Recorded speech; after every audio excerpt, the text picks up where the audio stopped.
This is Democracy Now!, democracynow.org, The War and Peace Report. I'm Amy Goodman. And I'm Nermeen Sheikh. Welcome to our listeners and viewers across the country and around the world. The death toll in Gaza has topped 31,300.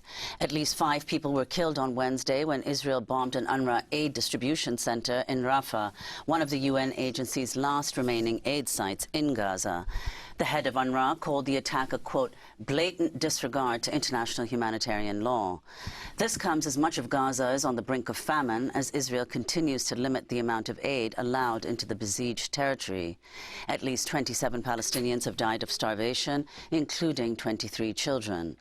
Meanwhile, Al Jazeera is reporting 6 Palestinians were killed in Gaza City when Israeli forces opened fire again on crowds waiting for food aid. Over 80 people were injured. In other news from Gaza, Politico reports the Biden administration has privately told Israel that the U.S. would support Israel attacking Rafah as long as it did not carry out a large-scale invasion. Well, we begin today's show looking at how the U.S. media is covering Israel's assault on Gaza with the acclaimed TV broadcaster Mehdi Hasan. In January, he announced he was leaving MSNBC after his shows were canceled. Mehdi was one of the most prominent Muslim voices on American television. In October, the news outlet Semaphore reported MSNBC had reduced the roles of Hasan and 2 other Muslim broadcasters on the network, Ayman Mualdin and Ali Velshi, following the October 7th Hamas attack on Israel. Then in November, MSNBC announced it was canceling Hasan's show shortly after he conducted this interview with Mark Regev, an advisor to Israeli Prime Minister Benjamin Netanyahu. This is an excerpt. You say Hamas's numbers. I should point out, just pull up on the screen, in the last 2 major Gaza conflicts, 2009 and 2014, the Israeli military's death tolls matched Hamas's health ministry death toll. So, and the UN human rights groups all agree that those numbers are credible. But look, your wider point is true. Can I challenge that? Will you allow me to challenge that, please? Can I just challenge that? I'd like to challenge that. I'll try to be as brief as you are, sir. Those numbers are provided by Hamas. There's no independent verification. And secondly, more importantly, you have no idea how many of them are Hamas terrorists, combatants, and how many are civilians. Hamas would have you believe that they're all civilians, that they're all children. And here we have to say something that isn't said enough. Hamas, until now, we're destroying their military machine, and with that, we're eroding their control. But up until now, they've been in control of the Gaza Strip. And as a result, they control all the images coming out of Gaza. Have you seen one picture of a single dead Hamas terrorist in the fighting in Gaza? Not one. Is that by accident, or is that because Hamas can control... Hamas can control the information. You asked me a question and you Gaza. said you would be brief. I haven't, you're right, but I have seen lots of children with my own lying eyes being pulled from the rubble. Because they're the pictures Hamas wants you to see. Exactly my point, because they're Mehdi. dead, They're the pictures Hamas wants. But they're also people that your government has killed. You accept that, right? You've killed children, or do you deny that? No, I do not. I do not. I do not. First of all, you don't know how those people died, those children. Oh, wow. Oh, wow, Mehdi Hasan responded, interviewing Netanyahu advisor Mark Regev on MSNBC. Soon after, MSNBC announced that he was losing his shows. Since leaving the network, Mehdi Hasan has launched a new digital media company named Zeteo. Mehdi, welcome back to Democracy Now! It's great to have you with us. I want to start with that interview you did with Regev after you lost your 2 shows, soon after. Do you think that's the reason those shows were canceled? Interviews like that? You would have to ask MSNBC, Amy. And Amy, Nermeen, thank you for having me on. It's great to be back here after a few years away. Look, the advantage of not being at MSNBC anymore is that I get to come on shows like this and talk to you all. You should get someone from MSNBC on and ask them why they cancel the shows, because I can't answer that question. I wish I knew. But there we go. The shows were cancelled at the end of November. I quit at the beginning of January because I wanted to have a platform of my own. I couldn't really spend 2024, one of the most important news years of our lives, genocide in Gaza, fascism at the door here in America with elections. Couldn't really spend that being a guest anchor and a political analyst, which is what I was offered at MSNBC while I was staying there.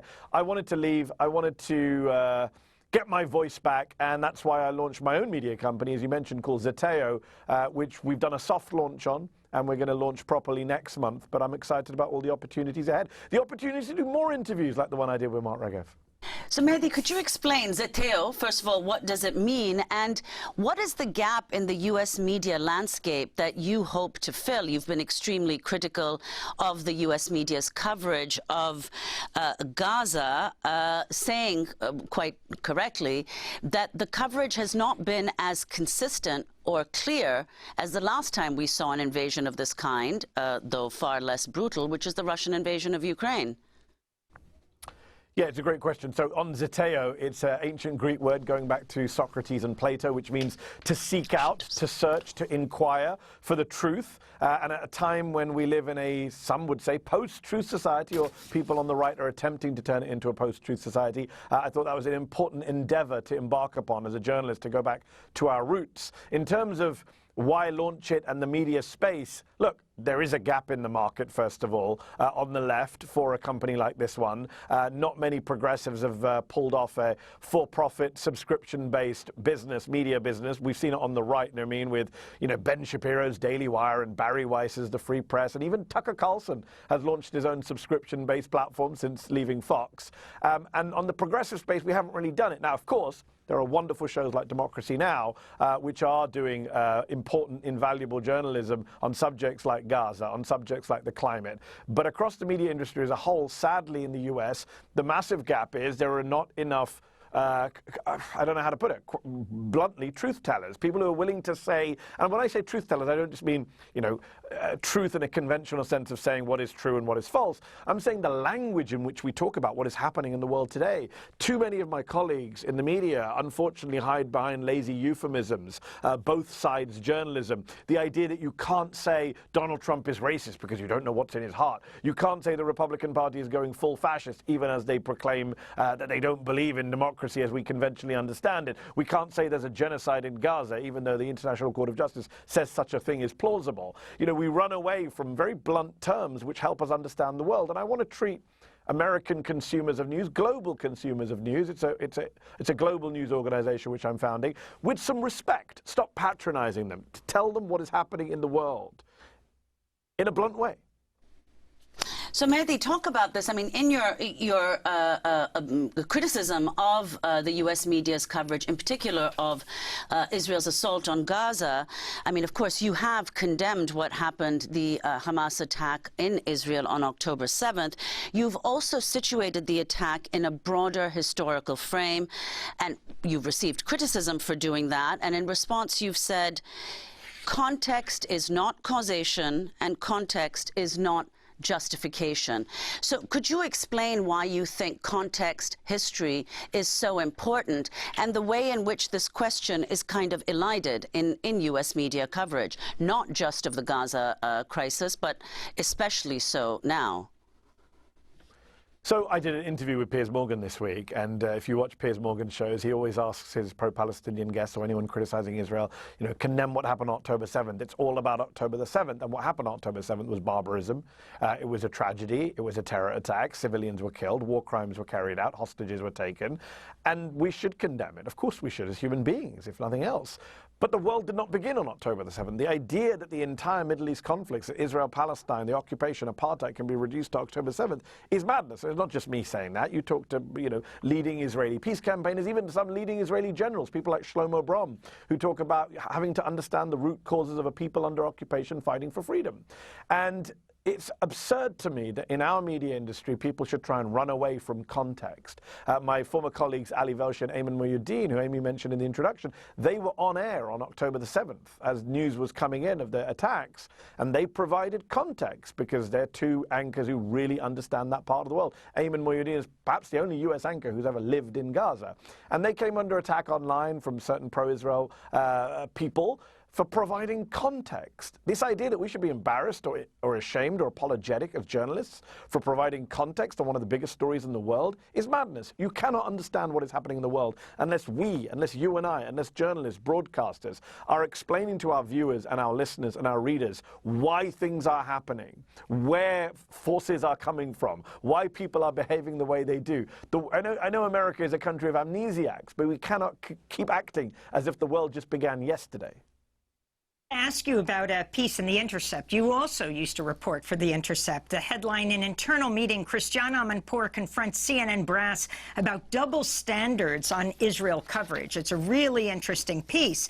They were confronting the executives, and one issue that came up, says The Intercept repeatedly, is CNN's longtime process for routing almost all coverage relating to Israel and Palestine through the network's Jerusalem bureau. As The Intercept reported in January, the protocol, which has existed for years but was expanded and rebranded as Second Eyes last summer, slows down reporting on Gaza and filters news about the war through journalists in Jerusalem who operate under the shadow of Israel's military censor. And then it quotes Christiane Amanpour, identified in a recording of that meeting. She said, "You've heard from me. You've heard from my, real distress with Second Eyes, changing copy, double standards, and all the rest," Amanpour said. The significance of this and what we see, Mehdi, it was, I'm not talking Fox right now. On MSNBC Yes. and on CNN, you rarely see Palestinians interviewed in extended discussions. So I think there's a few issues there, Amy. Number one, first of all, we should recognize that Christiane Amanpour has done some very excellent coverage of Gaza for CNN in this conflict. She's had some very powerful interviews and very important guests on. So credit to Christiane during this conflict. Number two, I think US media organizations... I just wanted to say, particularly on CNN International, which is often not seen on CNN Domestic. Very good point, Amy. Touche. The second point I would say is US media organizations as a whole are engaging in journalistic malpractice by not informing viewers, listeners, readers that a lot of their coverage out of Israel and the occupied territories is coming under the shadow of an Israeli military censor. How many Americans understand or even know about the Israeli military censor, about how much information is controlled? We barely understand that Western journalists are kept out of Gaza, or if when they go in, they're embedded with Israeli military forces and limited to what they can say and do. So I think we should talk about that in a country which kind of prides itself on the First Amendment and free speech and free press. We should understand the way in which information comes out of the occupied territories, in particular from Gaza. And the third point I would say is, yeah, Palestinian voices not being on American television or in American print is one of the biggest problems when it comes to our coverage of this conflict. When we talk about why the media is structurally biased towards one party in this conflict, the more powerful party, the occupier, we have to remember that this is one of the reasons. Why are Palestinians dehumanized in our media? This is one of the reasons. If we don't let people speak, that's what leads to dehumanization. That's what leads to bias. We understand it at home when it comes to, for example, black voices. In recent years, media organizations have tried to take steps to improve diversity on air. When it comes to on-air talent, when it comes to on-air guests, when it comes to balancing panels, we get that we need underrepresented communities to be able to speak. But when it comes to foreign conflicts, we still don't seem to have made that calculation. There was a study done a few years ago of op-eds in the New York Times and the Washington Post on the subject of Israel-Palestine from 1970 to, I think it was 2000 and something. And it was like 2% of all op-eds in the Times and 1% in the Post were written by Palestinians, which is a shocking statistic. We deny these people a voice, and then we wonder why people don't sympathize with their plight or aren't marching in the street. Well, they are marching in the streets, but in bigger numbers. Why America is okay and kind of, blind to the fact that we are complicit in a genocide of these people, because we don't hear from these people. Well, Mehdi, explain why that's especially relevant in this instance, because journalists have not been permitted access to Gaza, so there's no reporting going on the ground that's being shown here. Dozens and dozens of journalists have signed a letter asking Israel and Egypt to allow journalists access into Gaza. So if you could talk about that, why it's especially important to hear from Palestinian voices here.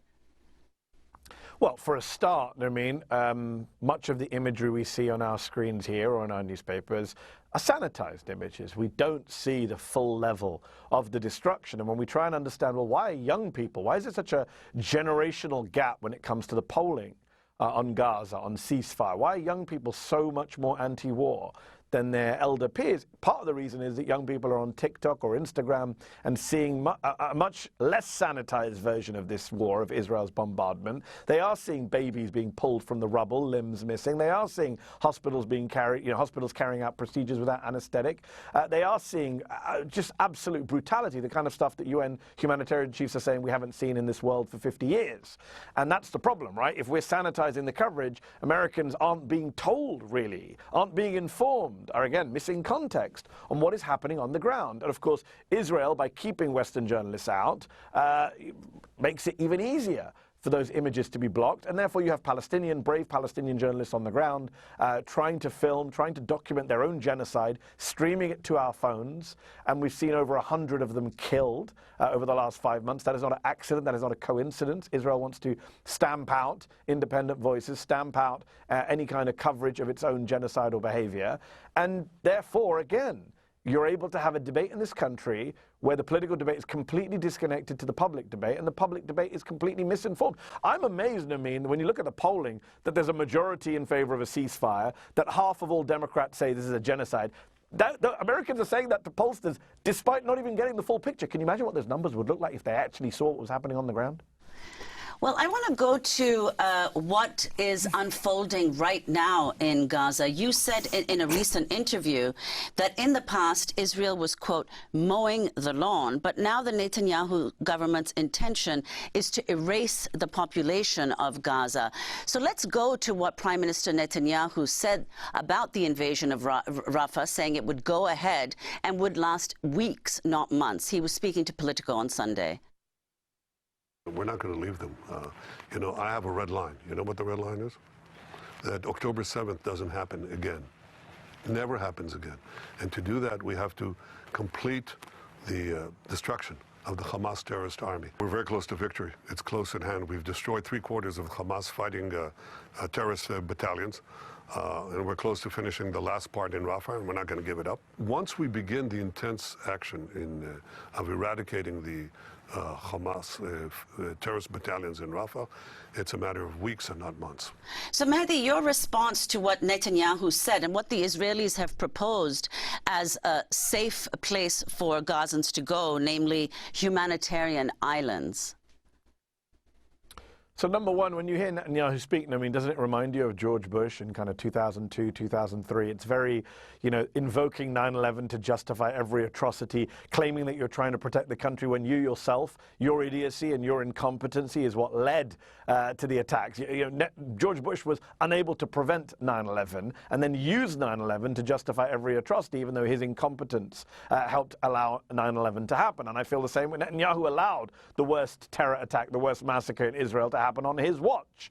Many of his own, generals, many of his own people blame him for this. And so it's rich to hear him saying, my aim is to stop this from happening again. Well, you couldn't stop it happening the first time, and now you're killing innocent Palestinians under the pretense that this is national security. Number two, again, George Bush-like, claiming that the war is nearly done, mission is nearly accomplished. That's nonsense. No serious observer believes that Hamas is finished or that Israel has won some total victory. A member of Netanyahu's own war cabinet said recently, anyone who says you can absolutely defeat Hamas is telling tall tales, is lying. That was a colleague of Netanyahu's in government who said that.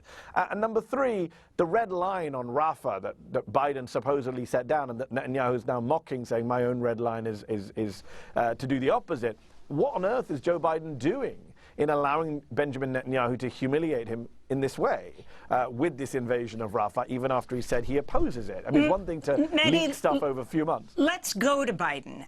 Speaking on MSNBC, he's being interviewed by your former colleague, Jonathan Capehart, as he was being questioned about Benjamin Netanyahu and saying he's hurting Israel more than helping Israel. He has a right to defend Israel, a right to continue to pursue Hamas, but he must pay more attention to the innocent lives being lost as a consequence of the actions taken.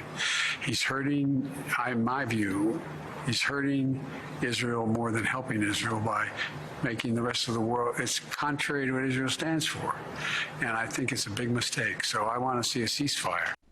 And he talked about well, kind of a red line. If you can address what Biden is saying and what he proposed in the State of the Union, this pier, to get more aid in, and also the airdropping of food, which recently killed 5 Palestinians because it crushed them to death, and the humanitarian groups, the United Nations, saying these airdrops, the pier, come nowhere near being able to provide the aid that's needed. At the same time, and the reason they're doing all of this is because Israel is using U.S. bombs and artillery to attack the Palestinians and these aid trucks.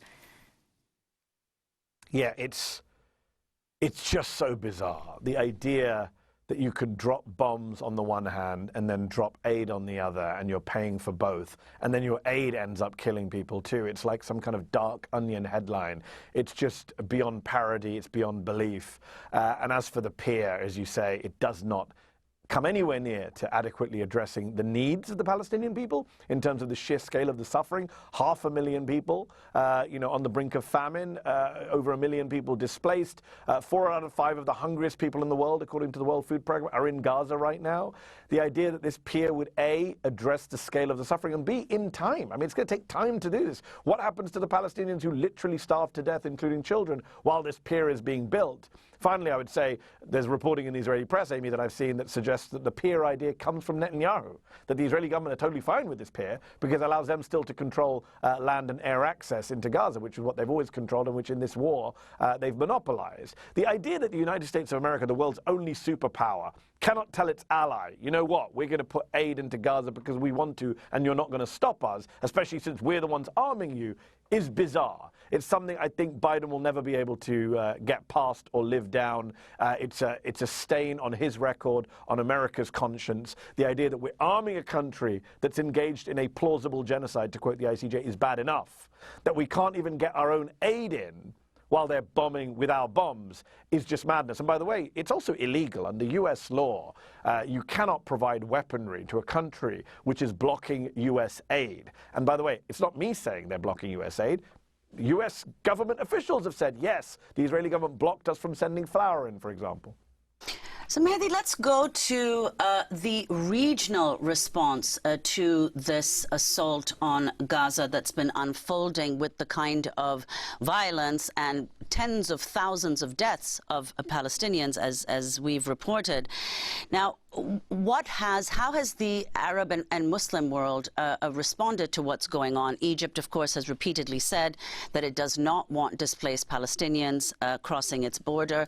The most powerful Muslim countries, Saudi Arabia, Qatar, and the Emirates. If you talk about how they've responded, and then the so-called axis of resistance, Houthis, Hezbollah, etc., how they've been trying to disrupt this war, or at least make the backers of Israel pay a price for it.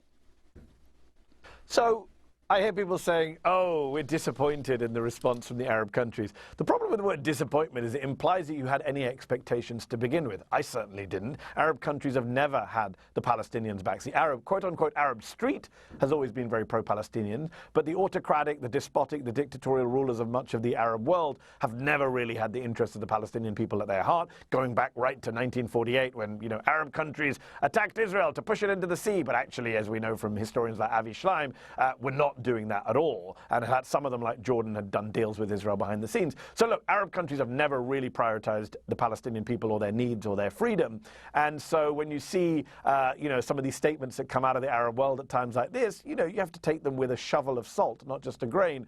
Also, I would point out the hypocrisy here on all sides in the region. You have countries like Saudi Arabia and the UAE, which were involved in a brutal assault on Yemen for many years, carried out very similar acts to Israel in Gaza in terms of blockades, starvation, malnourishment of the Yemeni children, in terms of bombing of refugee camps and hospitals and kids and school buses.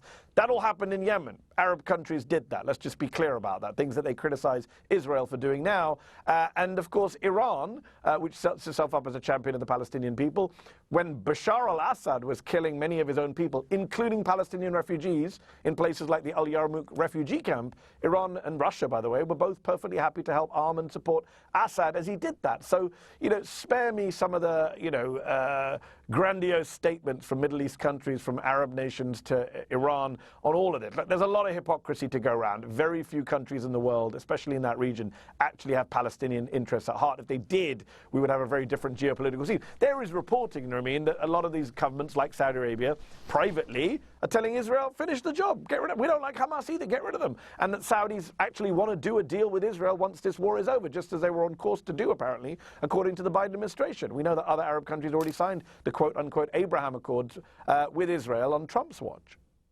I wanted to ask you about the number of dead Palestinian journalists and also the new UN investigation that's just accused Israel of breaking international law over the killing of the Reuters video journalist Hassan Abdallah in southern Lebanon on October 13th. An Israeli tank opened fire on him and a group of other journalists. He just set up a live stream on the border in southern Lebanon so that all his colleagues at Reuters and others saw him blown up.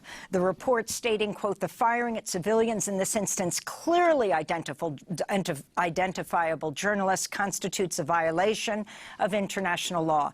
And it's not just some in southern Lebanon. Well over 100 Palestinian journalists in Gaza have died. We've never seen anything like the concentration of numbers of journalists killed in any other conflict or conflicts combined recently. Can you talk about the lack of outrage of other major news organizations and what Israel is doing here? Do you think they're being directly targeted, one after another, wearing those well-known press flak jackets?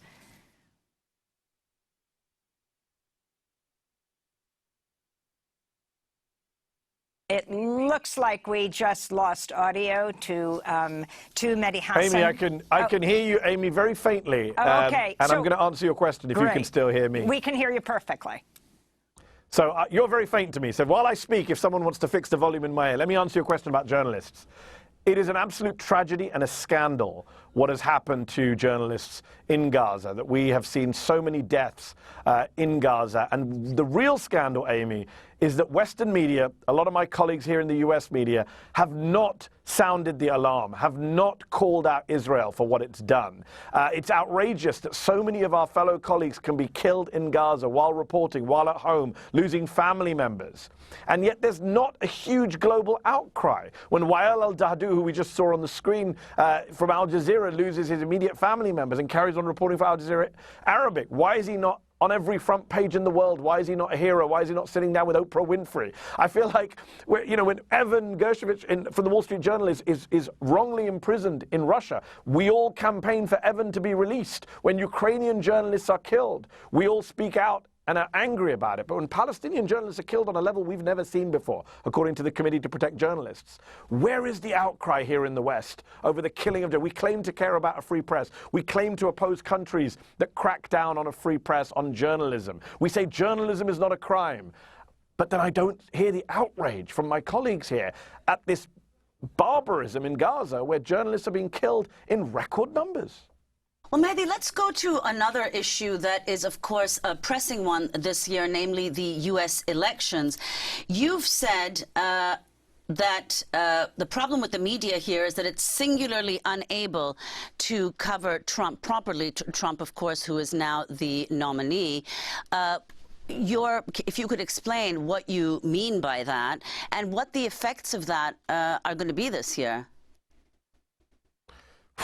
Yeah, good question, Naomi. Well, I would say three quick things. Number one, as I mentioned at the start, one of the reasons I set up Zeteo is because I believe there is a fascist threat to the United States from the modern Republican Party, and including its standard bearer, its now official candidate, Donald J. Trump. And we need to speak very clearly about what that fascist threat is. We need to be able to say the F word, not dance around it, not pretend Donald Trump is a normal candidate, not normalize his extremism and racism and bigotry and authoritarianism. And what we're seeing right now, Nermeen, after after 2020, when we saw some improvement in our coverage of Trump, I feel like we've regressed back to 2016 in many ways, in treating Trump as a spectacle, in benefiting from, whatever ratings he gives media organizations, in asking him softball questions. He recently did an interview on CNBC. It was embarrassing to watch. That is a huge problem. So that's number one. Number two, there is this issue right now, for example, where look, we have this issue of access journalism where a lot of journalists still need to be able to get guests on air from both parties. And there is this both sidesism, which is very frustrating. And the media needs to really think long and hard about how we do journalism. The old conventions, the old norms cannot apply. There are not two sides to every story. There are not two sides to Holocaust denial or climate change or elections. There's not two sides to whether Joe Biden won the last election or not. So we need to be clear-eyed about what's in front of us. And again, have some respect for our viewers and our readers, and tell them what is going on, that one of our two major parties has been fully radicalized, is now in bed with white supremacists, and is spreading some of the worst QAnon conspiracy theories out there. Let's be plain about that. And number three, in terms of the dangers, I mean, we have skin in the game. This idea that the media should be impartial. No, we should have a bias towards truth. We should have a bias towards free press, because the media's survival is at stake here. If Donald Trump wins the election, what do you think is going to happen to a free press? He's not hiding it. He's talked openly about wanting to come after NBC and MSNBC for treason. His allies like Kash Patel have talked about going after the media criminally and civilly.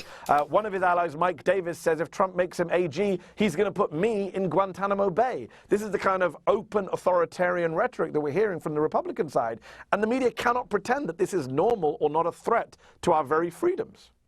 I wanted to finally ask you about what we're taking up in our next segment, the bill to ban TikTok. The measure is going to now be taken up by the Senate. But I wanted to ask you about a particular aspect of it.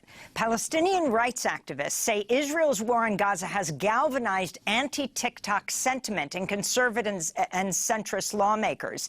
In a leaked post-October 7th audio recording, Jonathan Greenblatt, head of the Anti-Defamation League, can be heard saying, quote, "We have a TikTok problem," referencing declining public support for Israel among younger people. The progressive group Roots Action also noted that AIPAC is the top donor to Congressmember Mike Gallagher, who authored the TikTok ban bill. And this is coming as Donald Trump flip-flopped. He flipped his position on the bill within the last week, now opposing the ban after recently meeting with Republican mega-donor billionaire Jeff Yass, whose company holds a 15% stake in ByteDance, interestingly, major donor to right-wing Israeli think tanks. Mehdi, just your take on that aspect of this. Well, first off, Donald Trump doesn't believe in anything other than himself. So he should really be supporting this bill. It aligns with his anti-China positions, but he's not, because he might be making money out of not supporting this bill. So that's just a reminder that Donald Trump believes nothing but himself. In terms of the TikTok problem, clearly it's a problem. We discussed earlier. If you have a sanitized war on mainstream media, but you have TikTok showing younger Americans exactly what's going on in terms of the barbarism, the brutality, the mass killing, the starvation, the war crimes, then of course that's a problem for the Israeli PR machine, clearly, and for the pro-Israel factions in the United States. And it's ironic when we say, oh, well, it's actually not to do with Israel, it's to do with China, it's to do with not knowing what's going on inside of this company. Come on. Look, I have an issue with Chinese ownership of TikTok. Of course I do, like anyone else. I'm no fan of China. But the idea that other social media companies are somehow transparent or doing a better job on moderation, come on. I mean, look at Elon Musk just this week canceled Don Lemon's new show on his platform on Twitter, on X, because he was asked some moderately tough questions by Don Lemon. This is the kind of, this is the power of big tech in America and billionaires who are controlling our public squares. The idea that dealing with TikTok will help us challenge misinformation or extremism online is just a complete lie. Hasan, we want to thank you so much for being with us, and we're going to continue this discussion about TikTok in our next segment.